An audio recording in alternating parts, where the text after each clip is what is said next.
Match শেষে ক্যামেরায় তাকিয়ে রোনালদো বলছিলেন আই এম ব্যাক।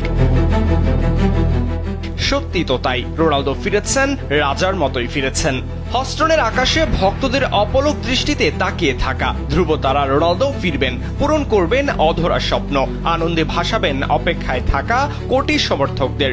রোনালদো তার দায়িত্ব পালনের সময় নেননি। ম্যাচের মাত্র 6 মিনিটেই গোল করে ভাঙলেন ইতিহাস, বনে গেলেন বিশ্বকাপে পর্তুগিজ ইতিহাসের সেরা গোলদাতা। সেই সাথে মহারাজা বিশ্বকাপের আলাদা 6টি আসরে গোল করার রেকর্ডটাও নিজের করে নিলেন। হস্টনের 70,000 দর্শকের সামনে CR7 এর রুদ্রমূর্তি যেন ধেয়ে আসছিল সকল আক্রোশে।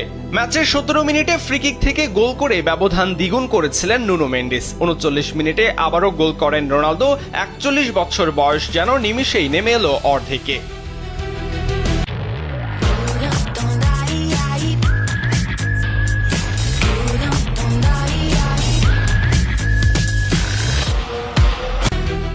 প্রথম ম্যাচে কেপ ভার্দের বিপক্ষে ড্র করার পর পর্তুগাল এবং রোনালদোকে এক হাতে নিয়েছিল সমালোচকরা। উজবেকিস্তানের বিপক্ষে সেই ঝাঁঝি যেন মেটালেন রোনালদো এবং পর্তুগাল। পুরো ম্যাচে এক পেশে 66% বল পজিশন ধরে রেখে 17টি অ্যাটাক, 9টি শট অন টার্গেট নিয়েছেন রোনালদো, ফেলিক্স, বিতিনহারা।